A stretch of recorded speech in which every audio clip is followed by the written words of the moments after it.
Good evening, and thank you for joining us for the Dixie Fire Incident Update. My name is Chris Bruno. I'm one of the public information officers assigned to the incident. This evening, you'll be hearing from various experts in their field, updating you on recent evacuations, fire activity, and weather. If you have any questions for our speakers this evening, please submit them in the comments section below. First, let me bring you the latest incident numbers regarding the Dixie Fire. The Dixie Fire is currently at 960,213 acres with 65% containment. There are currently 4,773 personnel assigned to the incident. I'd like to introduce our first speaker. Please welcome incident meteorologist Benjamin Bardis.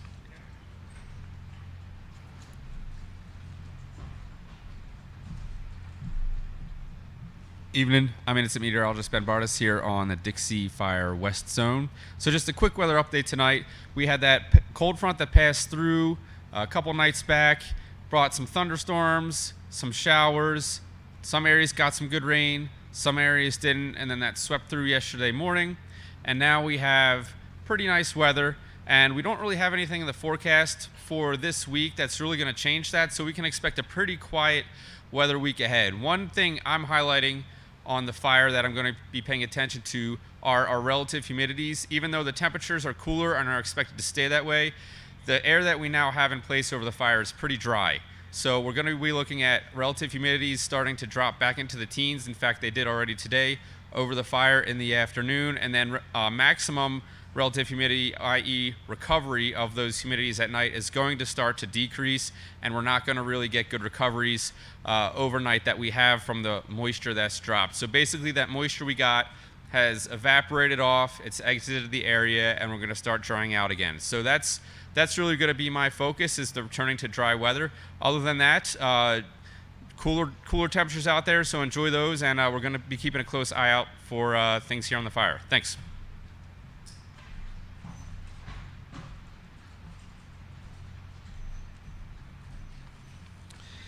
Next, from the West Zone, Fire Behavior Analyst for CAL FIRE Incident Management Team 1, Chief Don Watt.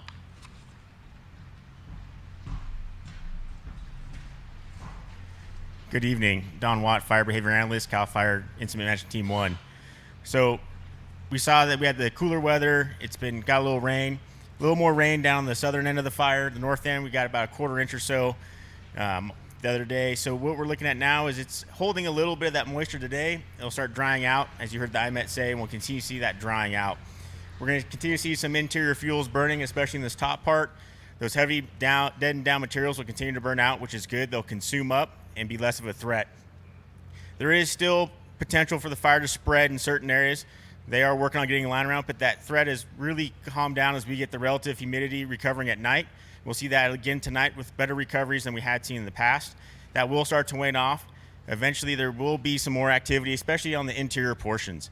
The other big thing is that rain also helped move down some of the overstory, made it a ground fuel down low. So there may be some small interior areas that show smoke down the southern portion, but it's not likely. A lot of that rain would help to kind of dampen that down and hopefully extinguish some of those fuels. Everything's looking good though for now for fire behavior.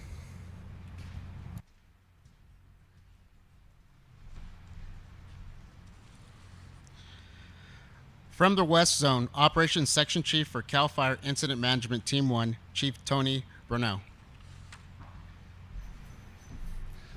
Good evening. I'm going to give you a quick update on the west zone of the Dixie. Starting down Highway 70, coming up to Highway 36 area, it's looking very good. A lot of deep mop up in there. This is what we call patrol status. No real issues of escaping in there at all. Branch 9, we've been working that pretty hard for the last 2 weeks.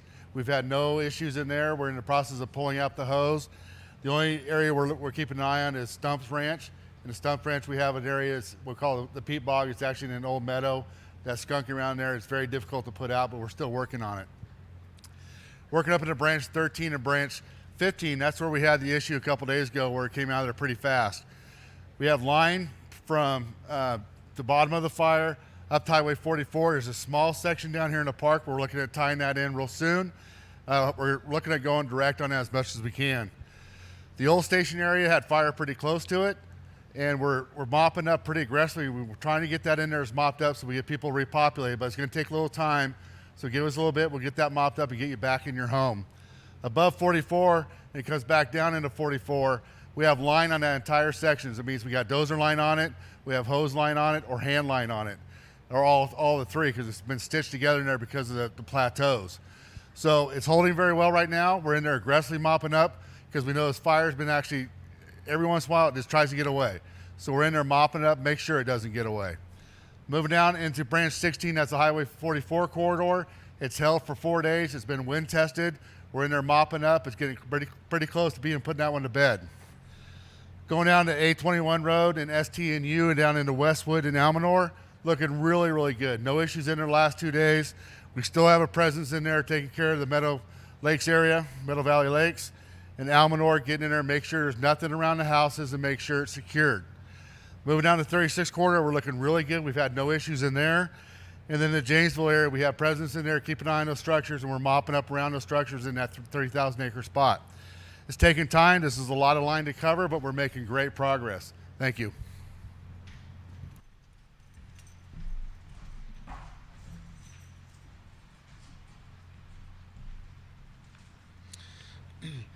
We will now have a pre-recorded video from the East Zone by California Interagency Incident Management Team 1's operations. Good afternoon. I'm Chad Cook, Operations Section Chief with California Incident Management Team 1, coming to you from the Dixie Fire on Saturday, September the 11th. I'm going to just walk you around the fire and some stuff that's happened. As you know, we got some measurable rain on the incident yesterday, which really helped us today. Even as things started to dry out, we still had a lot of our fuels were really receptive to that little bit of moisture, and it's really helped us on the fire ground today. So I'm going to walk you around, talk you about some stuff that's going on. And we'll start up here high. It's always easier for me to start up a little higher in the Janesville area as we've shifted some resources around to continue our patrol process. Everything above Janesville continues to look great. Yesterday, we actually drove this, got to see the work that was happening as our team transitioned in, got to see exactly what was taking place. All of this looks fantastic. It's still in a patrol status, no real visible heat other than some interior heat, nothing that is threatening the fire lines. Again, strong presence of folks that are still out here moving around in a patrol status above Janesville, from the Janesville grade all the way out into Wilson Valley, all the way out to Antelope Lake, Wilson Valley, Antelope Lake, Fruit Growers Boulevard, and around the Horn into the Westwood area and down towards Almanor, Canyon Dam into Greenville. All of this looks fantastic. Still a strong presence and a lot of mutual work going on between the West Zone and the East Zone, and they continue to have a high presence up in there as well. Again, a lot of diligence still out here because we know that this fire has the ability to get up and move on us, so you'll see a strong presence. As you move down from Milford to where this fire made a push last week under the red flag conditions and where it pushed out to 395, we looked at this yesterday. Everything looks real good. No visible smokes that were threatening the line. There is some visible smokes that are higher up on the escarpment that are up high, but nothing near the edge of the line, and a strong presence of firefighters once again in and around the 395 corridor, in the community, around the ranch properties. And we've shifted some of our structure groups and moved some of those fire engines up here to keep a community presence in the event that something did pop up. But you should be seeing some more black line come on the map. As you come from what we call Division Papa, right south of Milford, between there and between the Hurlong Junction area out here, up into here, this looks really good. All along this perimeter here, looks excellent. There's not a lot of heat in it. And again, when I say it looks good, I'm referring to heat and the signature of any heat that has the potential for escape. So again, I have to be careful and choose my words with you when I say what looks good, and what I mean is the potential for escape. And so again, very minimal heat signatures. Now out in the center out here, of course, we do have heat. We have some smokes that are popping up as the sun gets on it throughout the day. But again, not a lot threatening our line that can get out into some of these bellies that haven't burned, and especially outside the Walker Scar. So again, very minimal heat signatures along the outside, but we're continuing to have a presence of folks that are in here monitoring this to make sure nothing escapes. As you move down along the Beckworth complex, as you see, this got black line because this ran into the fire scar. I anticipate black line coming here. Again, very minimal heat on the perimeter, but a strong presence of firefighters to make sure nothing has the ability to escape down into this area of 395 and Hurlong, and then down towards the Doyle area.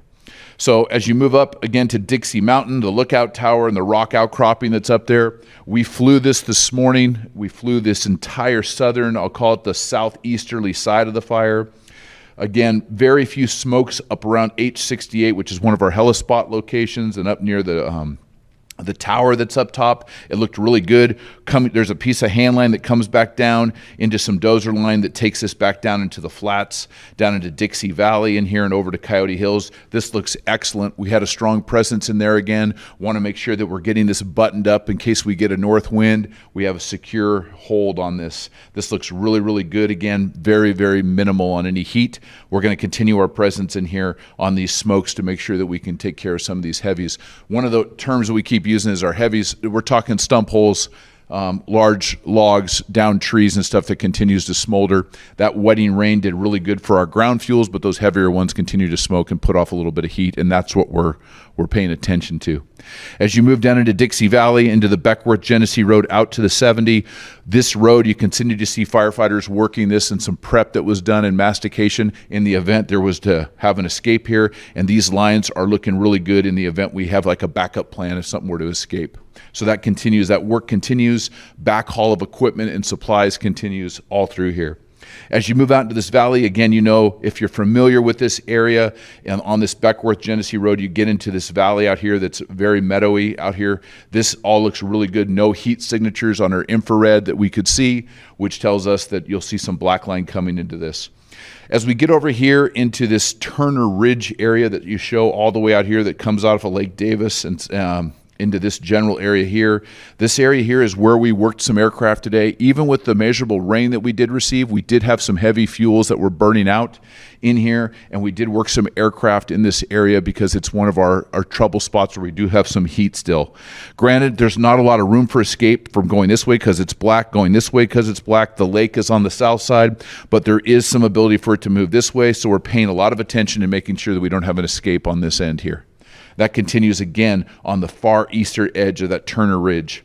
Around Lake Davis and up to Grizzly Ridge, this looks fantastic. We only had a few heat signatures all the way back up to the Argentine Flory Road, which drops you down into the Genesee Valley and Peel Ridge and this area in here. This looked fantastic. And again, few heat signatures, but well interior, nothing threatening our fire line. And the work that was put into this, and including the hose that still remains in the mop-up, continues to be a priority for us to check this daily and keep a presence of firefighters to make sure nothing comes out.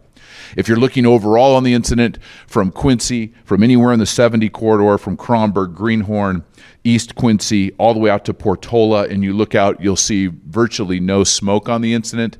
So again, really good sign for us that that wetting rain really helped us out a lot with the mop-up, and also just some moisture on the ground for us to limit some of the spotting potential.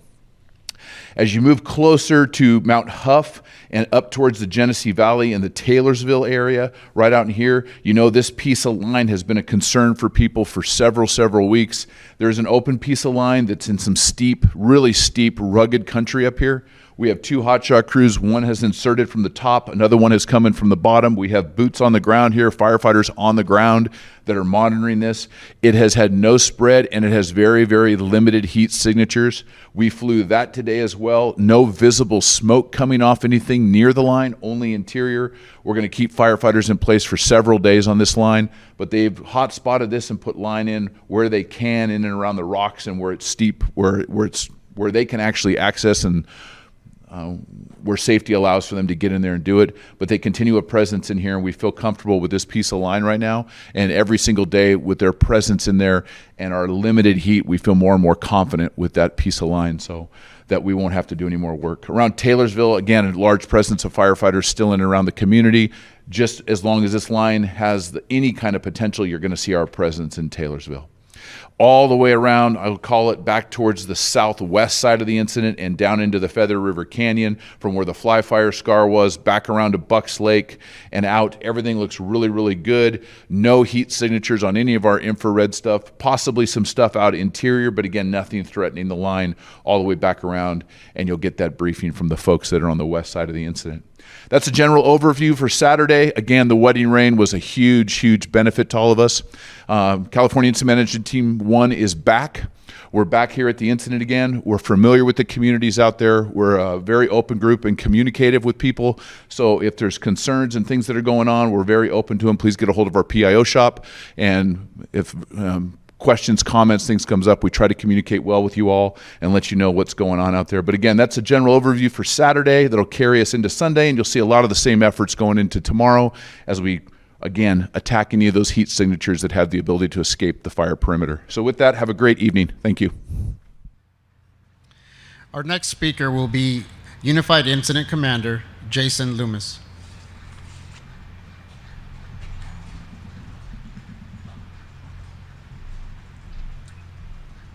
All right, good evening, everybody.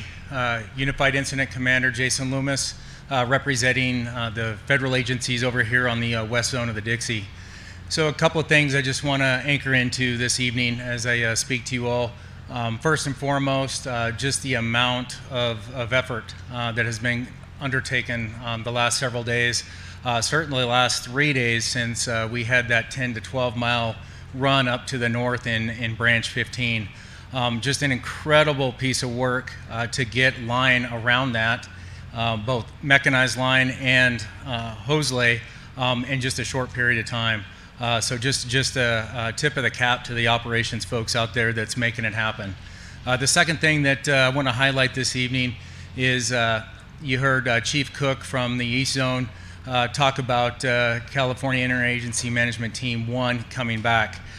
We too over here on the West Zone will be going through some changes. I'll defer to Chief Waters to get into the specifics and allow him to introduce some of the new team members coming in here tonight. But just want to keep this this positive cooperation and collaboration of multiple teams and multiple agencies going forward. It's just been an incredible undertaking in terms of collaboration, cooperation, coordination between the agencies.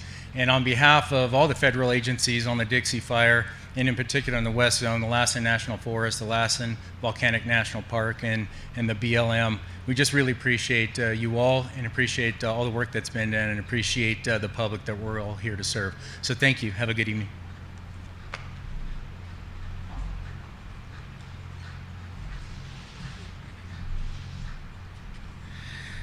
Please welcome Unit Chief for Lassen Modoc Unit, Chief Scott Packwood.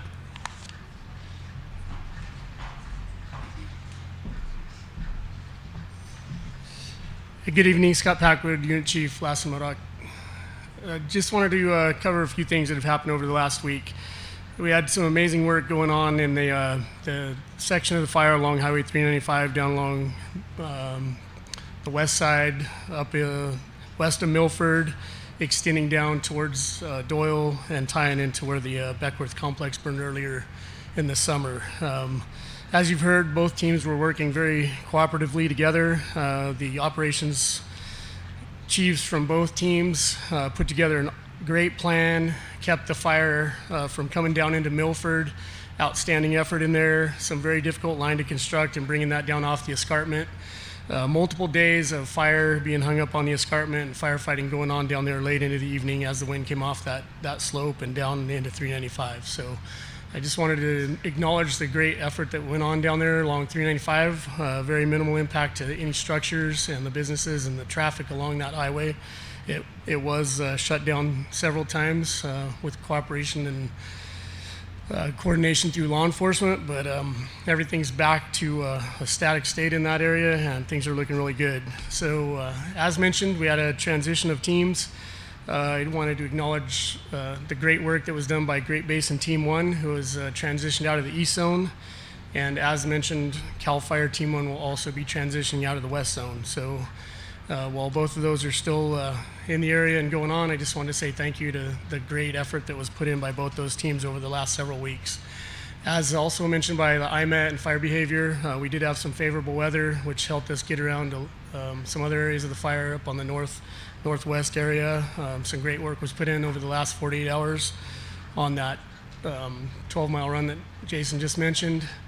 That's looking really good, and we have favorable conditions over the next 3 to 4 days that should help us hold that in its current place. So With that, again, thank you to the two teams that are transitioning out, and welcome to the new teams that are arriving. Thank you.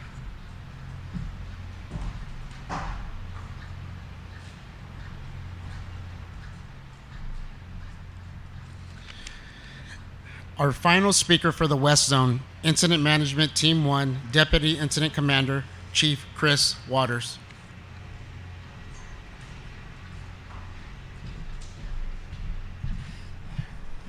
All right.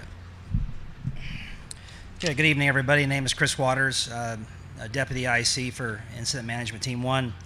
I'm here really to kind of say goodbye.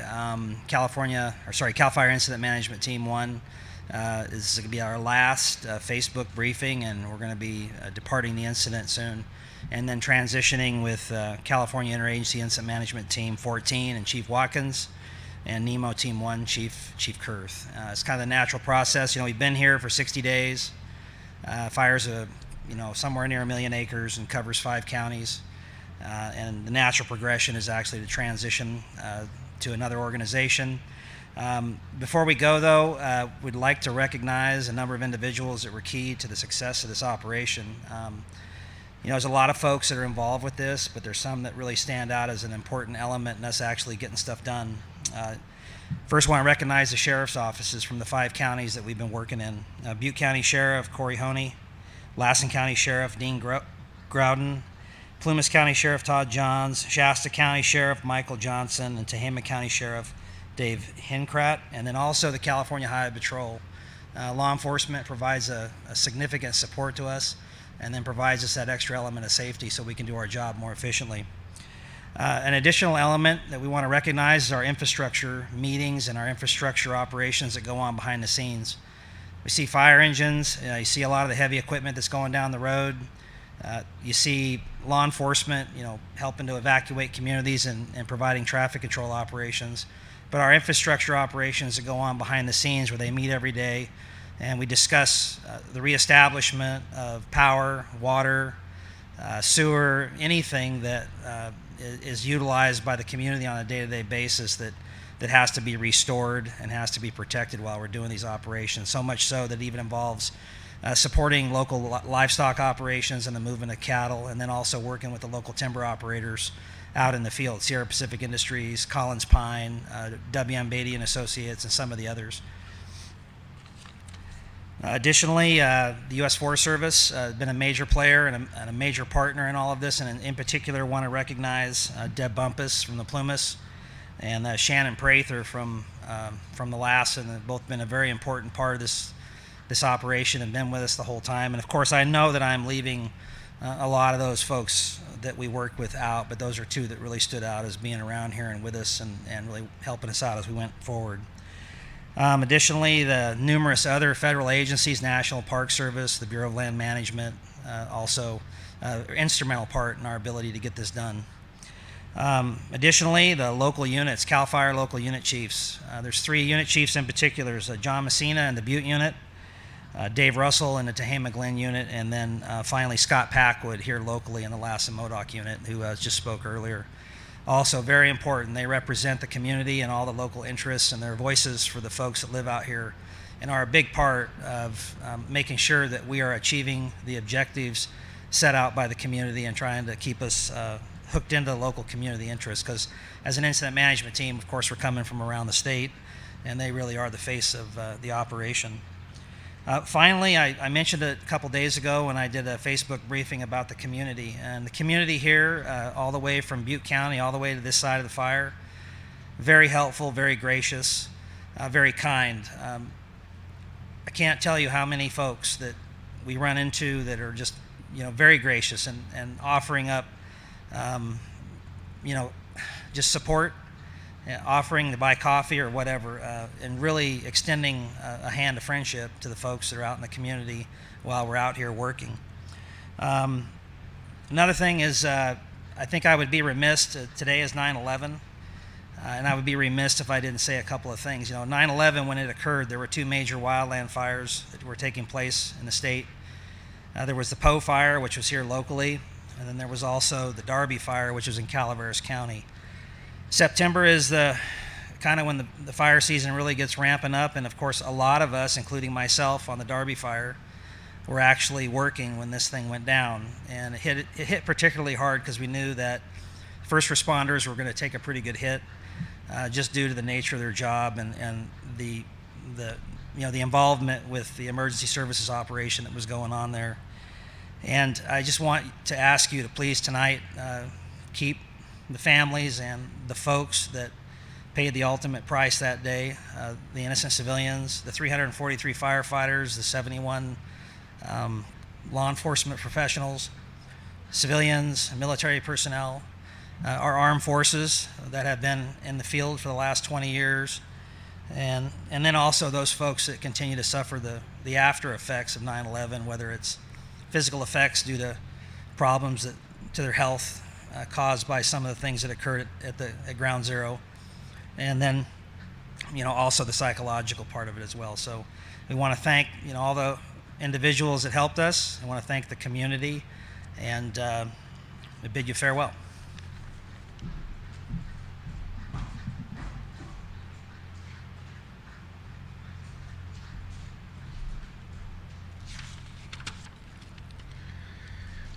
We would like to thank all the presenters for their information. If you would like to find evacuation maps for Plumas and Lassen counties, you may find those on the respective websites. We will continue to provide Facebook and YouTube Dixie Incident Update every evening, and we invite you to join us tomorrow for the live stream briefing from the East Zone of the Dixie incident. That live stream may be found at CAL FIRE Lassen MODOC Facebook page, the Lassen National Facebook page, or the Lassen National Forest Facebook page. In the meantime, you may go to InsaWeb and search under Dixie Incident for the latest information. After this presentation, a QR code will appear that will link you with the evacuation maps. We appreciate your time this evening, and thank you for joining us.